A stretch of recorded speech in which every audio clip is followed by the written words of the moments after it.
मुंबईची लोकल म्हणजे लाखो मुंबईकरांची जीवनरेषा. पण याच लोकलमध्ये भर गर्दीत फक्त कोण आधी उतरणार या किरकोळ वादातून एका तरुण प्राध्यापकाचा जीव गेला. शनिवारी संध्याकाळी चर्चगेट बोरिवली स्लो लोकलमध्ये घडलेली ही घटना आज संपूर्ण मुंबईला हादरवून टाकणारी ठरली आहे.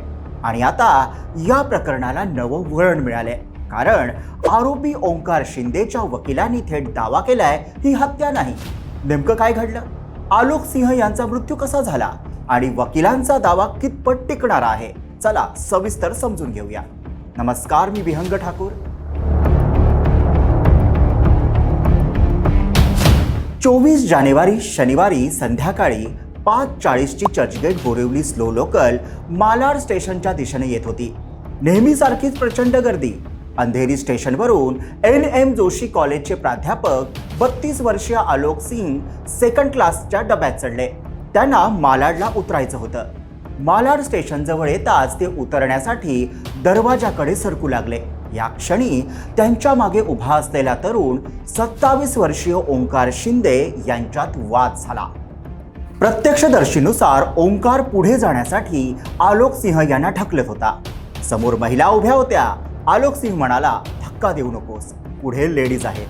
यावरूनच बाचाबाची वाढली आणि काही सेकंदातच हा किरकोळ वाद भांडणात बदलला.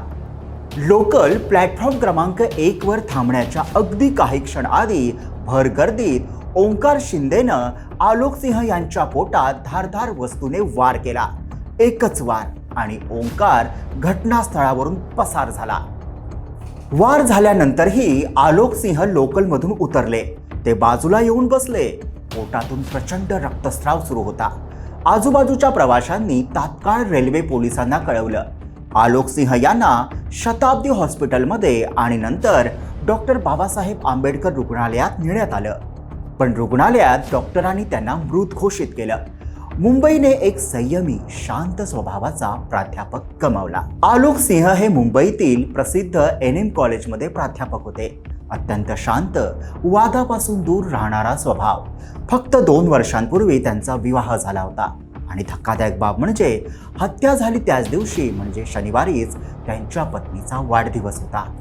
सुरुवातीला पत्नीला अपघात झाला असं सांगण्यात आलं, पण रविवारी सकाळी म्हणजे 25 तारखेला पतीच्या मृत्यूची बातमी कळताच त्यांच्यावर अक्षरशः आभाळ कोसळलं. घटनेनंतर पोलिसांनी तात्काळ तपास सुरू केला. 2 CCTV फुटेजेस महत्त्वाचे ठरले. पांढरा शर्ट, निळी जीन्स, पाठीवर बॅग असा एक तरुण पळताना स्पष्ट दिसत होता. फेशियल रिकग्निशन टेक्नॉलॉजीचा वापर करत रेल्वे पोलिसांनी फक्त 12 तासात ओंकार शिंदेला अटक केली. CCTV मधून असंही समोर आलं की ओंकार शिंदे रोज याच मार्गाने प्रवास करत होता.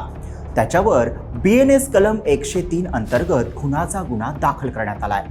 सुरुवातीला असा दावा होता की आलोक सिंह यांना चाकूने भोसकलं गेलं, पण चौकशीतून एक धक्कादायक माहिती समोर आली आहे.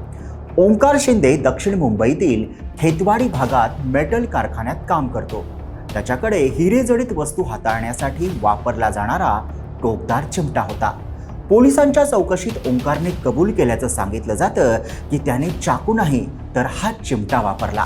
एकच वार, पण तो इतका खोल होता की अतिरिक्त रक्तस्रावाने आलोक सिंहचा मृत्यू झाला.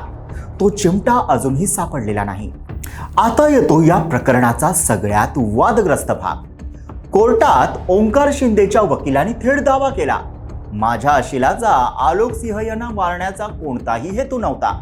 दोघांमध्ये वाद झाला, पण हत्या करण्याचा उद्देश नव्हता. आलोक सिंह यांचे मित्र ओंकारला मारायला येत होते म्हणून तो पळून गेला असा दावा कोर्टात करण्यात आला. इतकंच नाही तर वकिलाने आणखीन युक्तिवाद केला.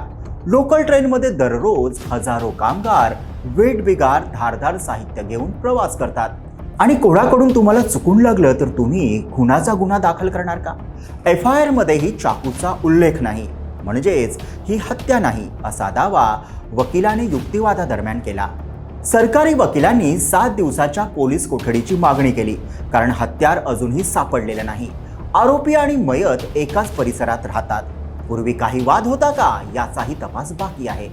सर्व युक्तिवाद ऐकून घेतल्यानंतर न्यायालयाने ओंकार शिंदेला पोलीस कोठडी सुनावली आहे. हा केवळ एका व्यक्तीच्या मृत्यूचा प्रश्न नाही, हा प्रश्न आहे मुंबईकरांच्या सुरक्षिततेचा. लोकलमधील गर्दी आणि क्षणिक राग एका क्षणात किती मोठी किंमत मोजायला लावू शकतो याचं हे भयावह उदाहरण आहे. आता न्यायालय या प्रकरणात काय निकाल देतं, ओंकारचा दावा टिकतो का ते कळेलच. पण लोकल प्रवास खरंच सुरक्षित आहे का? तुमचं मत कमेंटमध्ये नक्की लिहा आणि व्हिडिओला लाईक करा, शेअर करा आणि आमच्या YouTube चॅनलला सबस्क्राईब करा.